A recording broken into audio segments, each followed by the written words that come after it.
Voltamos com tudo, servidor. Vamos para a segunda parte aqui dos segurados especiais, não é isso? Então, essa videoaula número 19, ela está ligada diretamente com a videoaula 18, tá? Com a hashtag 18.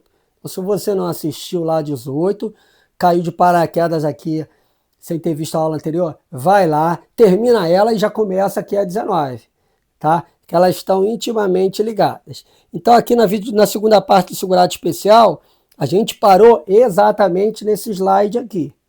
Então, nós vamos continuar exatamente daqui. Vamos dar uma apanhada, uma leitura aqui de novo e vamos começar aqui os dispositivos que são extremamente importantes.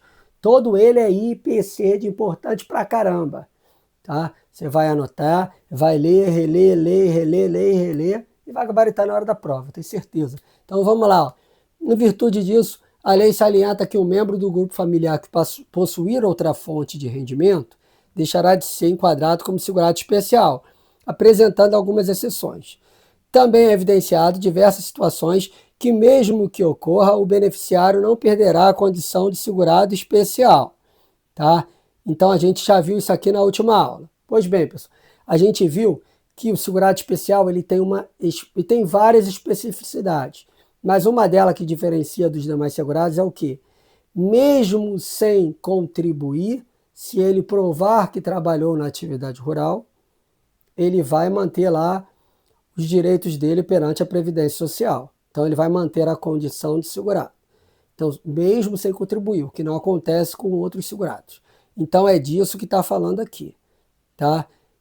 Em virtude disso, dessa especificidade, a lei salienta que o grupo familiar que possui outra fonte de rendimento deixará de ser enquadrado. Se ele trabalhou com outra coisa, exclui ele, tá? Ou ele ou alguém do grupo familiar. O restante do grupo familiar que sobrar vai continuar ali, tá? Porque ele vai para esse novo enquadramento onde ele vai ter que contribuir mês a mês. Não tem essa situação de não contribuir, tá? Vamos lá. Tais dispositivos são muito importantes para fins de prova, sendo o conhecimento da literalidade da norma vital para os mais variados concursos.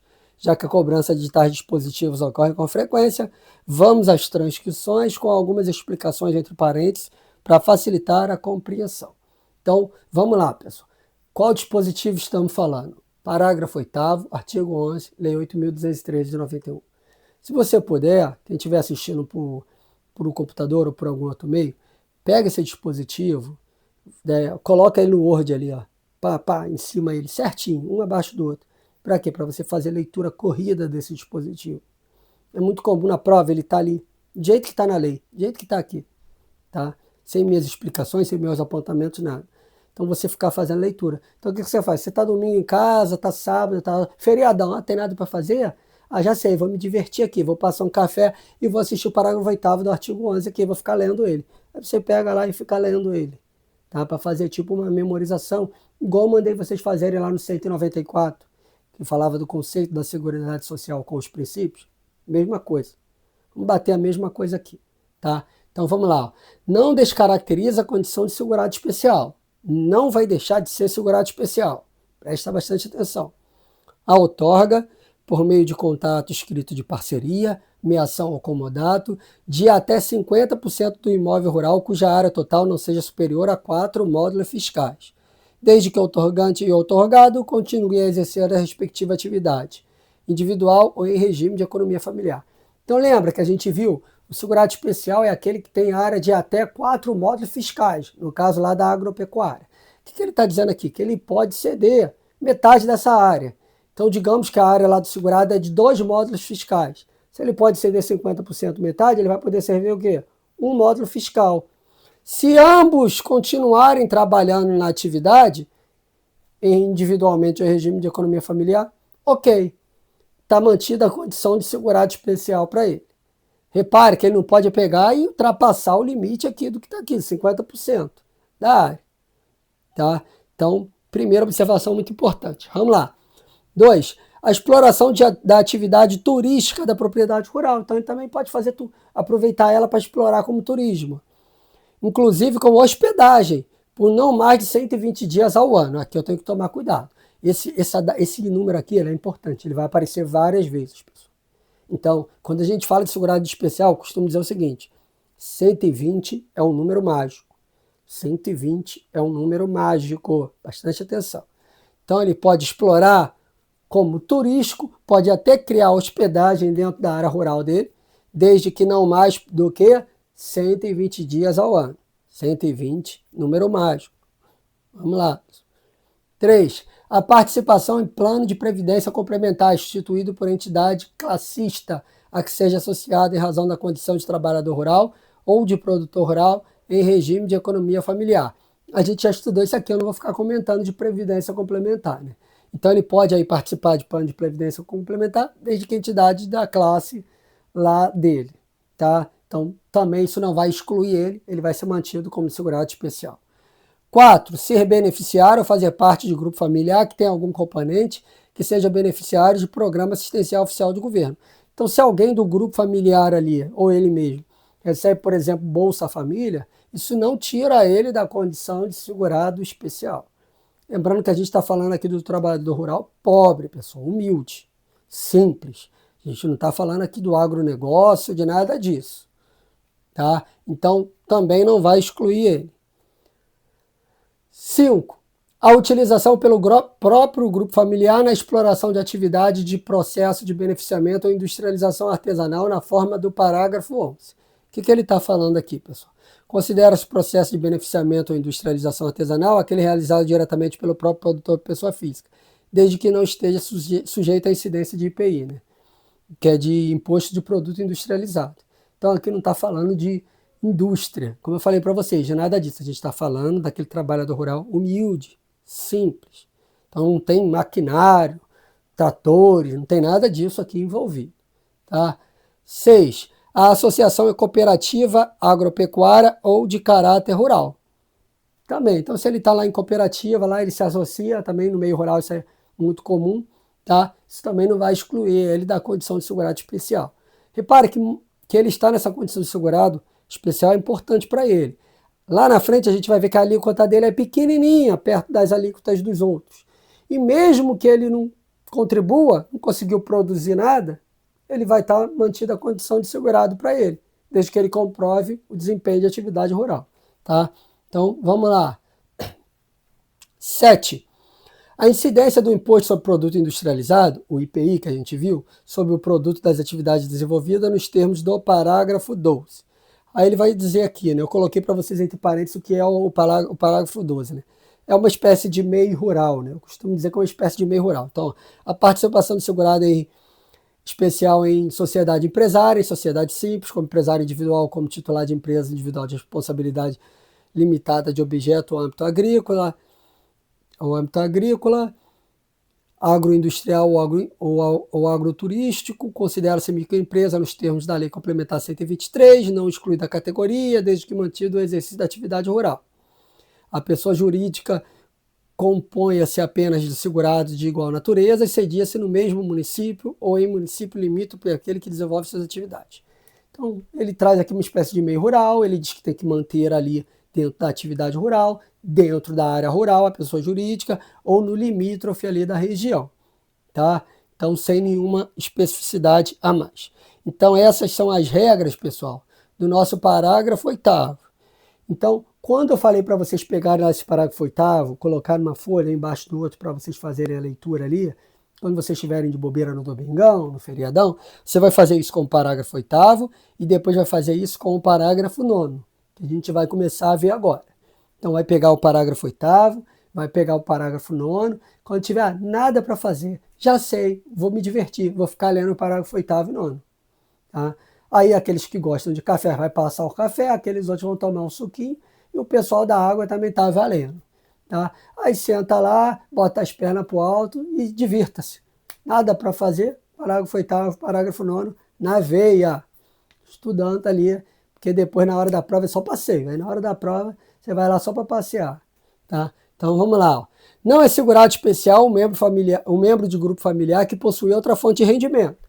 Lembra que eu falei? Se começou a trabalhar, vai ser excluído. Essa é a regra geral, mas ela tem exceções. Quais são as exceções? Exceto ser decorrente de. Aí agora ele vai trazer as exceções. Tá? Então, via de regra, possui outra fonte de rendimento, é excluído. Quais são as exceções? Vamos lá. Benefício de pensão por morte, auxílio acidente ou auxílio reclusão. Esses são os benefícios previdenciários. A gente vai estudar eles lá na frente, está longe ainda, tá? Mas a gente vai estudar eles também um por um, igual a gente fez aqui nas aulas dos segurados, tá? Cujo valor não supere o menor benefício de prestação continuada da Previdência Social. Então, se ele recebe pensão por morte, auxílio acidente ou auxílio reclusão e esse valor não supere o menor benefício da Previdência Social é de quanto, pessoal? Então, já coloque aqui do lado, anote aí no seu maceteiro, ó, um salário mínimo. Então, desde que não supere um salário mínimo, ele vai continuar na condição de segurado especial. Tá? Quais são os benefícios? Pensão por morte, auxílio acidente, auxílio reclusão. 2. Benefício previdenciário pela participação em plano de previdência complementar instituído nos termos do inciso 4 do artigo 8º. A gente já viu isso lá atrás, né? Então, a questão lá dele estar em plano de previdência complementar não vai excluir ele. E o recebimento do benefício desse plano também não, tá? Segue aqui a mesma coisinha. 3. Exercício de atividade remunerada em período não superior a 120 dias, corridos ou intercalados no ano civil. Mais uma vez, né? A gente viu lá que ele pode explorar a atividade, botar a propriedade dele, explorar turismo nela, exclusive com hospedagem por até 120 dias. Eu falei, esse número é mágico. Olha ele aí de novo, ó. Olha ele aí de novo, 120 de novo. Ó. Exercício de atividade remunerada em período não superior a 120 dias. Então ele ainda pode trabalhar de forma remunerada em outro local por até 120 dias e manter a condição de segurado especial. Tá? Só que aqui vai ser diferente. Essa atividade que ele está desempenhando aqui, ó, ele vai recolher lá dentro da categoria dela. Tá?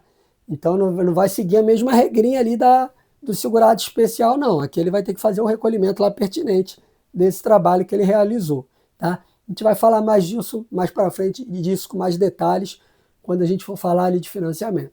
Então, ó, lembra, ele pode explorar com turismo a propriedade dele, inclusive com hospedagem por 120 dias. Ele pode exercer atividade remunerada por um período também não superior a 120 dias. Feito isso, ele ainda vai estar na condição de segurado especial. Ultrapassado esse lapso, ele vai perder a condição. 4. Exercício de mandato eletivo de dirigente sindical de organização da categoria de trabalhador rural. Também vai poder ser alçado a dirigente sindical da categoria lá dos rurais. Isso também não vai excluir ele da condição de segurado especial. Seguindo, pessoal, esse item aqui, ele vira e mexe, também aparece em prova, tá? A gente pode dar um illumination nele aí diferenciado. Tá com o illumination nele ali diferenciado, que ele também aparece em prova. 5. Exercício de mandato de vereador do município que desenvolve atividade rural de dirigente de cooperativa rural constituída, exclusivamente por segurados especiais, observado o disposto no parágrafo 13, tá? Que é o recolhimento lá pertinente. Então, preste atenção. O exercício de vereador no município que ele desenvolve atividade. Vereador. Não é deputado, não é senador, não é prefeito. Esse é o único cargo político que vai manter ele na condição de segurado especial. Vereador. Ó, pelo amor de Deus, anote. Vereador. Tá? Apenas vereador. 6. Parceria ou meação otorgada na forma e condições estabelecidas no inciso 1 do parágrafo 8º deste artigo. É aquela situação que a gente viu lá, ó, foi a primeira, né? Que ele pode ceder metade da área dele, até 50% da área, tá? Desde que mantida a atividade de trabalhador rural, ele não vai perder essa condição. Então é disso que ele está falando aqui. Ó. Parceria ou meação lá de 50% da área lá cedida, ele também vai poder desempenhar essa atividade. Ele desempenhando essa atividade, ele não vai perder essa condição de segurado especial. Tá? Tranquilo isso aqui, pessoal? Tomar cuidado aqui com o nosso vereador. Vereador. 7. Atividade artesanal desenvolvida com matéria-prima produzida pelo respectivo grupo familiar. Tá? Os artesãos lá, atividade artesanal. Isso é também muito comum. Né? A gente vê muito isso no Nordeste. Podendo ser utilizada matéria-prima de outra origem, desde que a renda mensal obtida na atividade não exceda ao menor benefício de prestação continuada da Previdência. Então, o ganho com essa atividade não pode ser maior que um salário mínimo. Então, coloque aí, ó, não exceda o menor benefício. De novo, um salário mínimo. Então, o ganho com essa atividade, se não ultrapassar um salário mínimo, mantém ele na condição de segurado especial. E o último, atividade artística. Tá? Também nas regiões rurais, essas regiões isso é muito comum. tá? Aquele cara que canta moda, que faz essas coisas. Desde que o valor mensal inferior ao menor benefício de prestação. Então, a atividade artística ela também não pode ultrapassar um salário mínimo. Se não ultrapassar um salário mínimo, mantida a condição de segurado especial para ele. Tanto a atividade de artesanato, quanto a atividade artística. Tá? Então, se quiserem, coloque aí, faz a anotaçãozinha do lado. O menor benefício aqui é um salário mínimo. Lá na frente a gente vai falar muito disso. O menor benefício aqui também é um salário mínimo. Beleza, pessoal? Com isso a gente, enfim, depois de duas videoaulas, a gente fecha essa parte de segurado especial, tá? Então, fechando o segurado especial, a gente fecha os obrigatórios. A gente viu o contribuinte individual, viu o trabalhador avulso, viu o doméstico, viu o empregado, viu o segurado especial. O nosso CADES, que eu chamo de CADES, outros chamam de DECAS. Falta a gente estudar quem? O facultativo. A gente vai ver o facultativo, pessoal, já na próxima aula. É o tempo de você passar o café, beber água no banheiro, dar aquela esticada nas costas e aí já cair no estudo do facultativo. A gente mata os facultativos, vê quem são os trabalhadores que estão excluídos e, para finalizar, a gente vai ver umas regras comuns a todos os segurados na próxima videoaula. E aí a gente arremata essa parte, faz alguns exercícios de segurados e depois a gente vai estudar os dependentes. Beleza? Curta, compartilha, ripa o canal se estiver gostando. Tá? Não esqueça jamais de deixar o seu like. Se tiver alguma dúvida, quiser perguntar alguma coisa, comenta no vídeo. Se quiser deixar um elogio, também comenta no vídeo. Tá? Beleza, pessoal? Até o próximo vídeo.